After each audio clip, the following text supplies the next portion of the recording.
প্রথম কাতার, দ্বিতীয় কাতার, পুরা মসজিদ এবং রাস্তাঘাট পর্যন্ত ভরপুর হয়ে গেছে।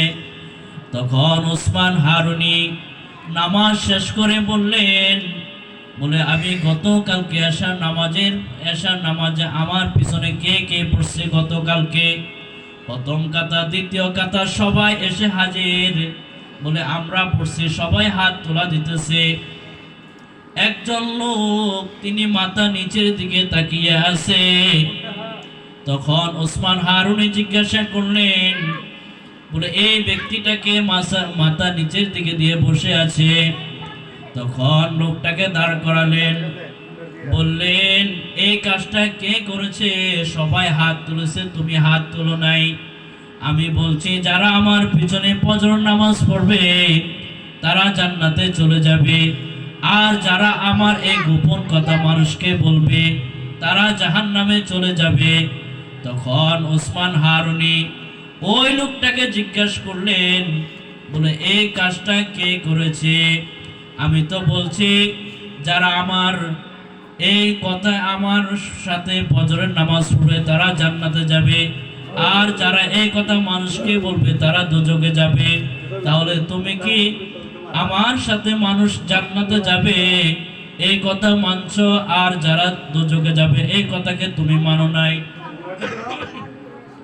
তখন ওই লোকটা বললেন, ও ওসমান হারুনি, আমি ভাবলাম যদি আমি মানুষগুলাকে না বলে, মানুষকে না জানাইতাম, তাহলে আমি আপনার কথা অনুসারে আমি একাই জান্নাতে চলে যেতাম।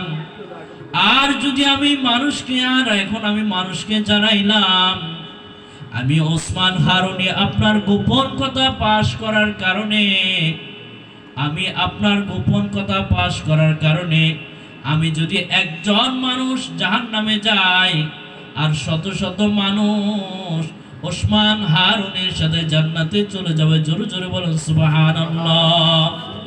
ওই ব্যক্তিটা ছিলেন খাজা মঈনুদ্দিন চিশতি সঞ্জরি আজমিরি। জোরে জোরে বলেন সুবহানাল্লাহ। খাজা মঈনুদ্দিন চিশতি সঞ্জরি আজমিরি রাহমাতুল্লাহি আলাইহি বলেন, ও ওসমান হারুনি, আমি যদি মানুষকে না জানাইতাম, আমি আপনার পিছনে একা একা যাইতাম।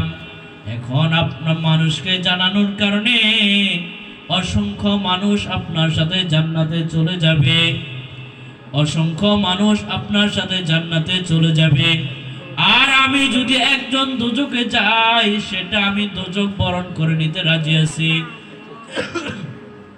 কারণ আমার কারণে অনেক মানুষ জান্নাতে চলে যাবে, অনেক মানুষ ওসমান হারুনির সাথে জান্নাতে যাবে।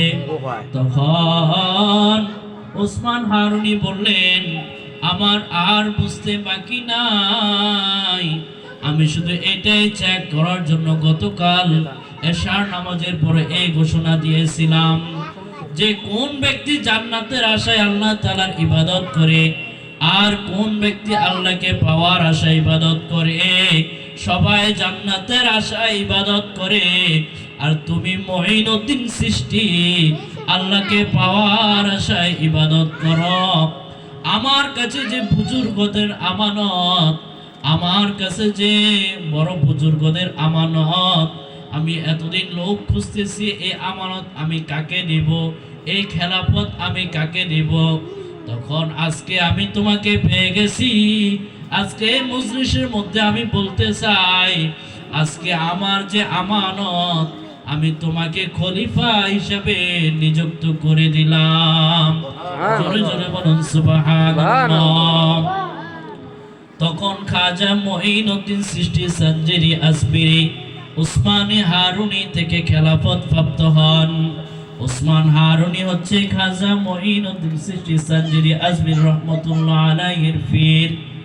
তখন ওসমান হারুনি বললেন, হে মঈনুদ্দিন, তোমাকে আমি খেলাফত দিয়ে দিলাম, তুমি চলে যাও আরব দেশে, আরবের বুকে চলে যাও, তুমি মক্কা চলে যাও, মদিনা চলে যাও, মক্কাতে যাইয়া হজ করো, আর মদিনাতে গিয়া রাসূলের রওজা শরীফ জিয়ারত করো।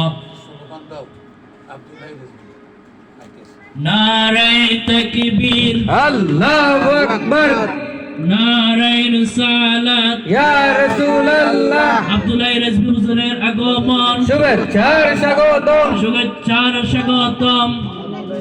আগমন, আব্দুল্লাহ রেজভী হুজুরের আগমন, শুভেচ্ছার স্বাগতম। মাহফিল কমিটির পক্ষ থেকে লাল গোলাপ শুভেচ্ছা।